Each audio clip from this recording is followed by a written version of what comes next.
नमस्ते। आज हम बात करने वाले हैं उन बड़े जियोपॉलिटिकल बदलावों की जो सच कहें तो हमारी दुनिया का नक्शा ही बदल रहे हैं। तो चलिए शुरू करते हैं और देखते हैं कि आखिर हो क्या रहा है। ये जो बात कही गई है ना, ये आज की दुनिया की हकीकत को बिल्कुल साफ साफ बयां करती है। देखिए, अलायंसेस बदल रही हैं, स्ट्रैटेजीज नई बन रही हैं और पावर सेंटर्स की बीच की टक्कर वो तो पहले से कहीं ज्यादा तेज हो गई है। और बस इसी उथल-पुथल को आज हम समझने की कोशिश करेंगे। तो हमारा मकसद क्या है?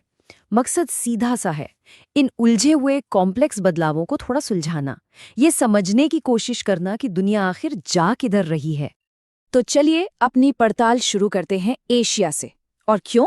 क्योंकि आज एशिया आप कह सकते हैं दुनिया की सबसे बड़ी जियोपॉलिटिकल लैब बन चुका है, जहां हर रोज नए नए एक्सपेरिमेंट्स हो रहे हैं।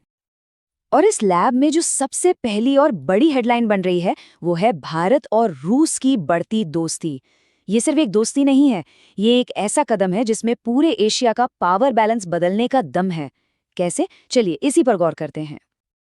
अच्छा, इस मीटिंग की सबसे अहम बात है इसकी टाइमिंग। सोचिए, प्रेसिडेंट पुतिन दिसंबर में भारत आ रहे हैं और ये यूक्रेन वॉर शुरू होने के बाद उनकी पहली विजिट होगी। तो ये सिर्फ एक दौरा नहीं है, नहीं, ये एक बहुत बड़ा डिप्लोमैटिक सिग्नल है।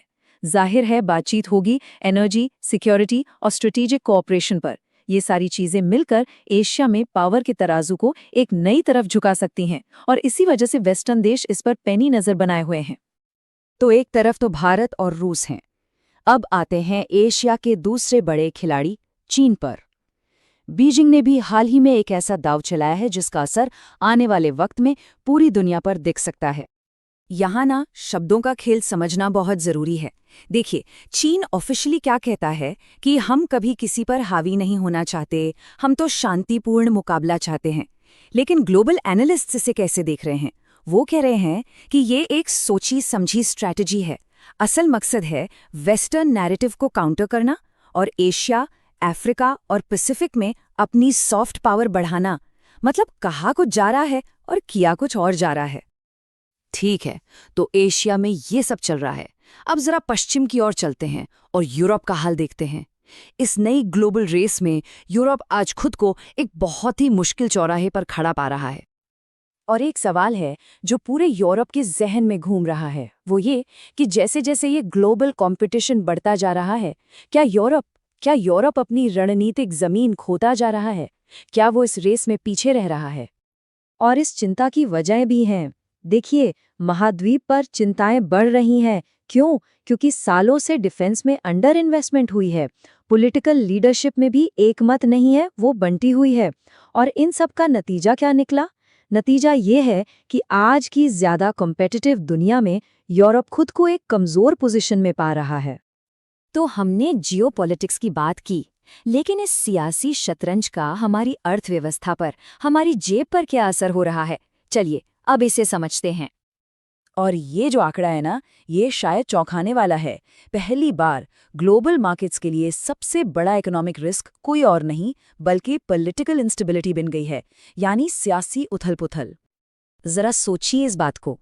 इन्वेस्टर्स आज इन्फ्लेशन यानी महंगाई और रिसेशन यानी मंदी से भी ज्यादा इस बात से डर रहे हैं कि देशों के बीच क्या चल रहा है। ये इस बात का पक्का सबूत है कि अब जियोपॉलिटिक्स ही इकोनॉमी का स्टीयरिंग व्हील संभाल रही है। और ये होता कैसे है? देखिए, इसका एक सीधा सा चेन रिएक्शन है। सबसे पहले जियोपॉलिटिक्स में तनाव बढ़ता है, फिर ये तनाव ट्रेड, एनर्जी और डिफेंस को इम्पैक्ट करता है, और फिर इसका सीधा असर पड़ता है ग्लोबल सप्लाई चेन्स पर, और बस पूरी ग्लोबल इकोनॉमी हिल जाती है। तो हमने एशिया देखा, यूरोप देखा, इकोनॉमी पर असर देखा। इन सब अलग अलग टुकड़ों को जब हम एक साथ जोड़ते हैं तो तस्वीर क्या बनती है? तस्वीर एक नए ग्लोबल एरा की बनती है। एक ऐसा नया दौर जहां कुछ भी वैसा नहीं है जैसा पहले हुआ करता था। तो इस पूरी चर्चा से एक बात तो साफ है, दुनिया बहुत तेजी से बदल रही है। अलायंसेस शिफ्ट हो रही हैं, स्ट्रैटेजीज बदल रही हैं, और कंपटीशन वो तो बहुत ही ज्यादा इंटेंस हो गया है। और ये सब हमें एक बहुत ही अहम और बड़े सवाल पर लाके खड़ा कर देता है।